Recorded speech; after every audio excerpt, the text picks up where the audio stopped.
The crystal champagne flute slipped from Clara's perfectly manicured fingers, shattering against the rooftop terrace tiles. In that single moment, the carefully constructed facade of the Hastings family began to crumble. Across the glass-topped table, Daniel's trademark cocky smirk dissolved into open panic, his fingers twitching toward his phone before thinking better of it. Victoria, the family's unshakable matriarch who had intimidated Wall Street executives for decades, now gripped.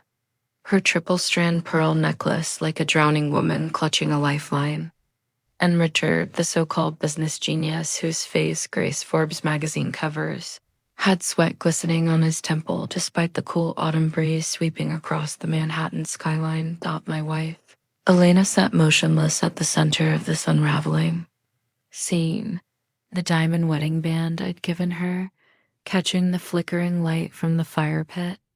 I watched the tremors move through her hands, up her arms, until her entire body seemed to vibrate with suppressed terror. The same hands that had signed every document, accepted every gift, pretended every lie.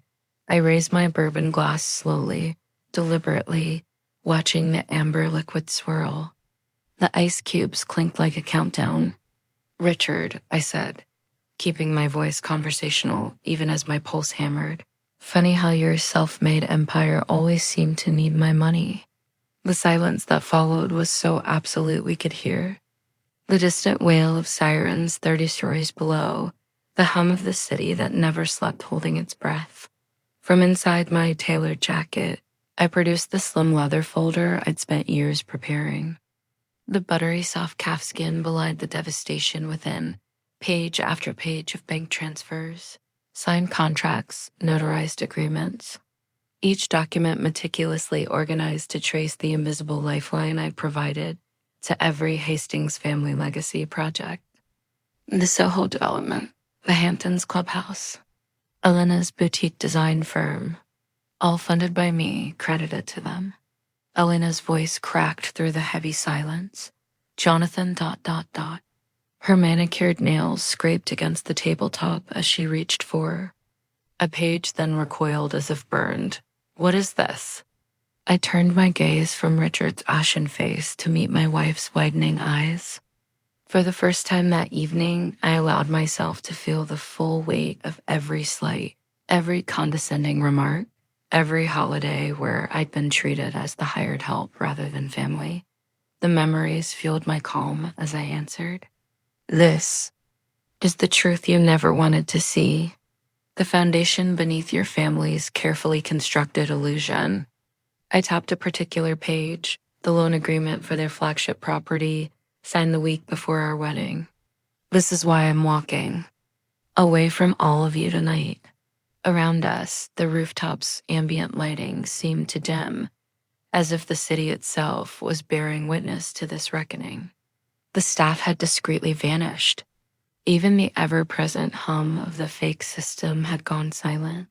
In that suspended moment, I saw the calculations flashing behind Richard's eyes, the realization that every threat, every legal maneuver he might attempt had already been anticipated and countered. Elena made a small, wounded sound. "You can't mean that." Her fingers fluttered toward me, then curled back into fists. "After everything we've built... I closed the folder with a decisive snap. "That's just it, darling.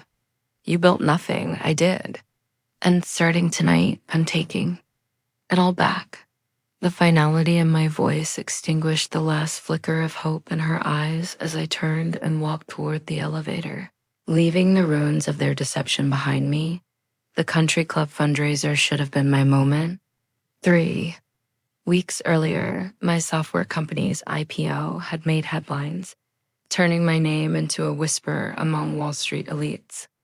Yet, as I stood near the marble bar, sipping an overpriced scotch, Richard Hastings, my father-in-law and the so-called patriarch of the Hastings dynasty, barely glanced in my direction. Across the room, beneath the glittering chandeliers, Elena stood with him near the grand piano.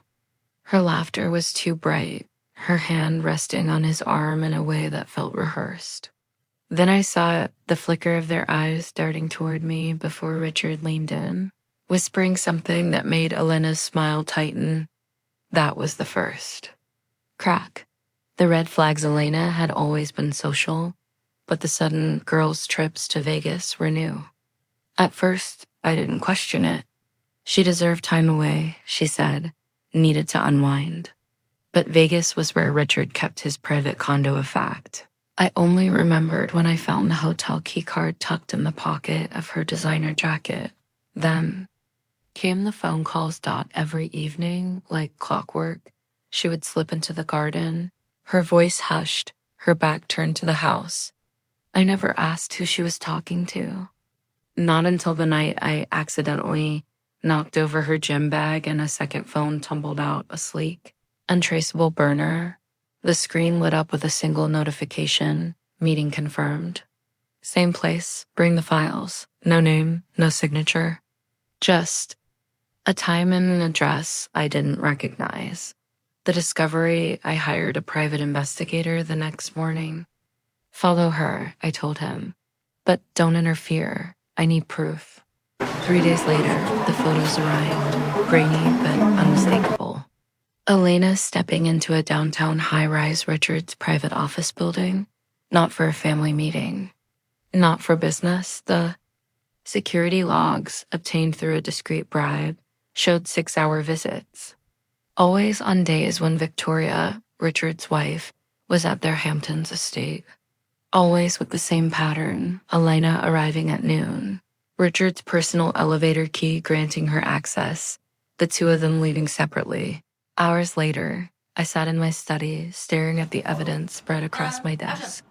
Bank statements, phone, records, the PI's final report, stamped with a single damning conclusion. This isn't just an affair, it's a partnership. The truth that night, I waited for Elena in our bedroom, the files hidden in my briefcase. She walked in, still humming from her latest trip, her cheeks flushed with what I now recognized as victory, not vacation. You're home early, she said, slipping off her heels. I handed her a glass of wine, her favorite vintage. How was Vegas? Her fingers tightened around the stem. Same as always, fun, relaxing. I nodded, watching her carefully. Did you see your father while you were there? A beat of silence, then a laugh, too quick, too sharp. Why would I? He's in New York. I pulled out the first photo, Elena's. Face drained of color. The glass slipped from her hand, shattering on the hardwood, the fallout. She tried to lie. Then she tried to explain. Then she cried. But the evidence was undeniable. Richard hadn't just been using me for money. He had been using Elena, training her to manipulate me, to keep me compliant while they funneled my investments into their own accounts.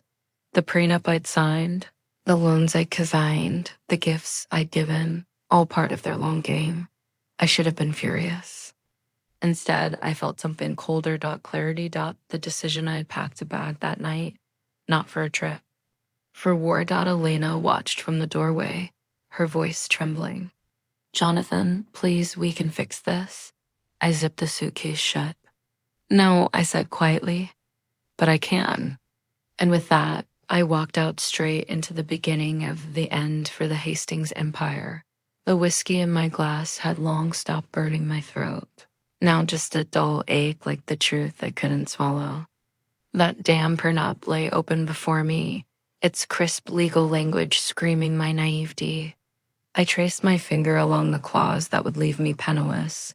In the event of dissolution, all marital assets revert to Hastings family holdings. My own signature stared back at me, a relic from when I believed love was contract enough. The study door creaked open without warning.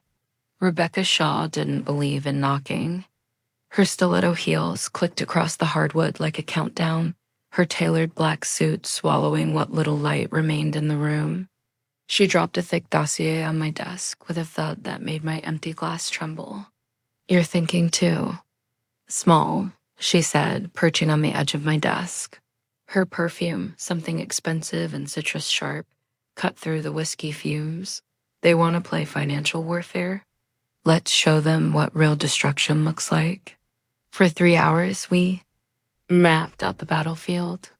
Hastings Holdings was a gilded house of cards, its foundation built on Richard's ego rather than actual liquidity. Rebecca's plan unfolded in 3 brutal acts. First, the silent takeover. Through a labyrinth of offshore entities, shell companies, with bland names like Horizon Ventures and Triton Capital, I began acquiring shares. Small, untraceable purchases at first, then larger blocks through intermediaries in Zurich and Singapore. The paperwork would take months to unravel, by which time it would be far too late. Next came the beautiful irony. I funded Richard's pet projects through anonymous channels, watching him preen at galas over his latest acquisitions. The tech startup he saved, my money. The downtown revitalization project he took credit for, my connections. Elena played her role perfectly, her kisses growing more frequent as the zeros in our shared accounts multiplied. The final piece fell into place when the Hastings Foundation announced their annual gala. The theme, Pillars of Legacy, made me laugh aloud. I became their mystery benefactor, the unnamed donor whose contribution doubled their usual budget. Richard's speech would be broadcast live to every major financial network. Elena had a new diamond necklace for the occasion. The night before the event, I sat in my darkened home office, the glow of 3 monitors painting my face blue. On the center screen, a banking interface waited with a single pulsating prompt: freeze assets. YN. To the right, security footage. Showed Elena laughing with her father as they inspected the ballroom arrangements. Her champagne flute caught the light as she toasted some private joke. My phone buzzed. A text from Elena. Can't wait for you to see me in that dress tomorrow. You'll lose your mind. The kiss emoji she added tasted like ashes in my mouth. I didn't reply. Instead, I pulled up the files that would air during Richard's keynote. Bank transfers, signed documents, the damning security logs from his private office. All cute to replace his slideshow at the perfect moment. As dawn painted the skyline pink, I dressed with deliberate care. The tuxedo Elena had picked out for me, the cufflinks she'd given me last anniversary, the Patek Philippe watch Richard had gifted after my first investment in their family empire. Each piece armor for what came next. The limousine ride was suffocating. Elena's hand kept fluttering to her new necklace, the diamonds catching the city lights as we crawled through traffic. You're quiet tonight, she murmured, her fingers tracing circles on my knee. Just admiring the view, I lied, watching our reflection in the tinted glass. The car turned onto Fifth Avenue, the gala venue blazing with lights. Camera flashes erupted as the door opened, capturing Elena's radiant smile as she stepped onto the red carpet. She turned, extending her hand. To me, ready, darling? I adjusted my tie, feeling the weight of the USB drive in my inner pocket. Somewhere inside, Richard was rehearsing his speech, unaware his mic would soon broadcast very different words to every financial network in the country. I took Elena's hand, her diamond wedding band cold against my skin. Let's give them a night they'll never forget. The ballroom glittered like a gilded cage, crystal chandeliers refracting light across 300 of New York's most powerful faces. I adjusted my cufflinks, feeling the weight of the USB drive hidden against my wrist. Elena's hand rested lightly on my arm as we circulated through the crowd, her laughter a perfect counterfeit of warmth. Across the room, Richard held court, near the ice sculpture of the Hastings corporate logo, his booming voice regaling hedge fund managers with tales of his latest acquisition. 5 minutes to Mr. Hastings' speech, a coordinator announced. Elena squeezed my arm. This is his big moment, she whispered. The investors are finally taking him seriously as a tech visionary. I sipped my champagne, the bubbles sharp on my tongue. I can't wait to hear what he has to say. The lights dimmed as Richard ascended the stage, his custom tuxedo straining across his shoulders. Giant screens flanking him flickered to life with the Hastings Holdings logo. Friends, colleagues, he began, spreading his arms wide. Tonight, we celebrate not just our achievements, but the very foundation of the screens glitched. A collective gasp rippled through the crowd as Richard's face pixelated, then disappeared. In its place, a document appeared, a bank transfer dated the day after our wedding from my account to Richard's offshore holding company.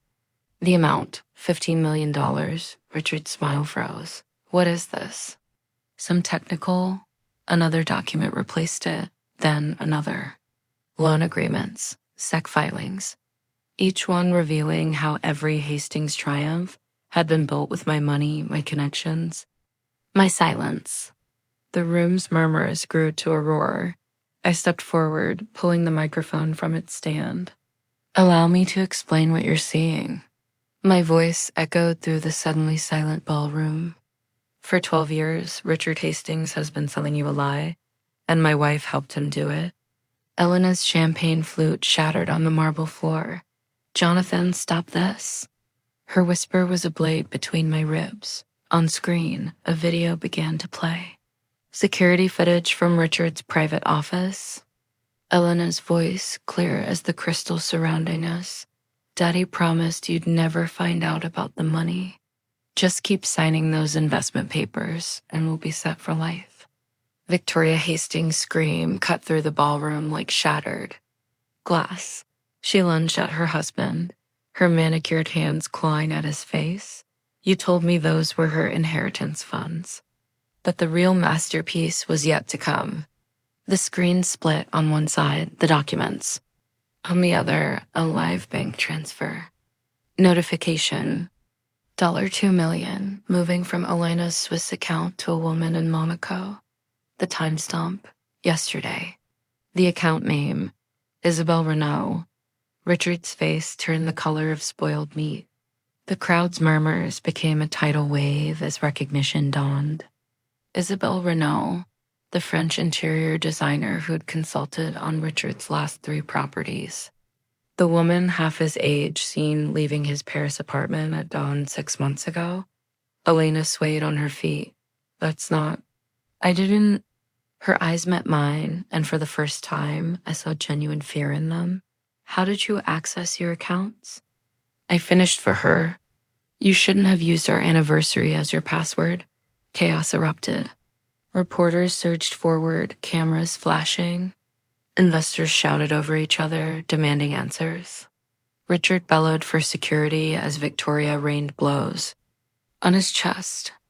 And Elena, she stood perfectly still amidst the storm, her mascara beginning to run as the truth settled in her bones. I leaned close, my lips brushing her ear as I slipped off my wedding ring and pressed it into her palm. Happy anniversary, darling. The USB drive had one final surprise. As I turned to leave, the screens changed again, a live feed from the stock exchange. Hastings Holdings ticker symbol plummeting in real time as sell orders flooded in. The company Richard had spent his life building was crumbling before his eyes, and there wasn't a damn thing he could do to stop it. The last thing I heard as the elevator doors closed was Elena screaming my name, but I didn't look back. The game was over, and for the first time in 12 years, I was finally free. The morning sun streamed through floor-to-ceiling windows of my new downtown office, casting long shadows across the financial newspapers scattered on my desk. Each headline told the same story in different fonts. Hastings' empire collapses after scandal. I sipped my black coffee, savoring both the rich flavor and the satisfaction of seeing Richard's smug face replaced by a mugshot on page 6. The tax fraud charges had stuck faster than even Rebecca predicted. My assistant knocked gently before entering. Mr. Reed, the contractors are waiting at the vineyard. And the Wall Street Journal wants another comment about the tech incubator project. Tell the Journal they'll get their exclusive next week, I said, straightening my cufflinks. The same ones Elena had given me, now worn with new purpose. Let's go see our new property. The drive upstate was peaceful. Rolling hills gradually gave way to the manicured rows of what was formerly the Hastings family's crown jewel, Chateau Lumiere.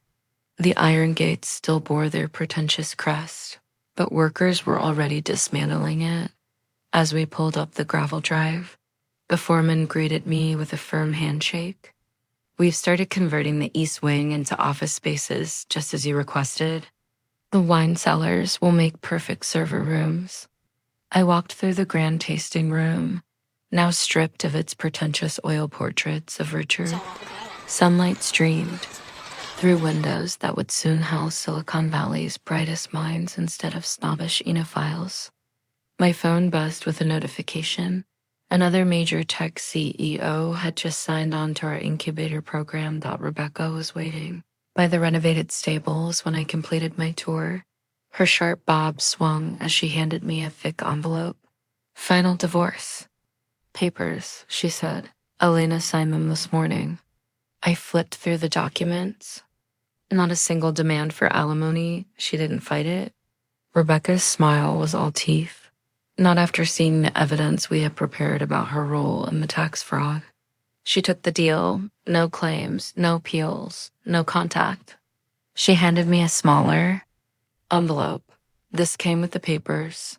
Inside were photographs. Elena in a cheap pantsuit, showing a rundown Arizona ranch house to a young couple. The vibrant socialite I'd married was gone, replaced by a hollow-eyed stranger with fading highlights and a forced smile. A sticky note read, "Some punishments are quieter than others." I tucked the photos away without comment. The vineyards. Transformation was nearly complete, just like my own. Where Richard had stored his prized Bordeaux collection, engineers were now installing fiber optic cables. The guest cottage that once hosted senators would become a coding lab. As I walked back to my car, a workman called out, "Mr. Reed, what should we do with the old family crest above the fireplace?" I didn't hesitate. Tear it down, every last stone. That night, back in my penthouse, I poured myself a glass of surprisingly good whiskey, not from Richard's collection, but from my own. The skyline glittered outside my windows, a chessboard of possibilities. Now that I wasn't playing by anyone else's rules, my phone buzzed with a calendar. Alert, Hastings Gala, 1 year later. I deleted it with a swipe, then opened my laptop to review blueprints for the next tech incubator location. The past was buried. The future was mine to build. No hidden partners, no secret agendas, just the clean satisfaction of success earned on my own terms. Somewhere in Arizona, Elena was probably showing another mediocre house to indifferent buyers. Richard was likely ranting to his prison cellmate about how the world had wronged him. And me. I was exactly where I belonged, free, clear-eyed, and finally the sole author of my own story. The Hastings legacy hadn't just ended that night at the gala. Mine had begun.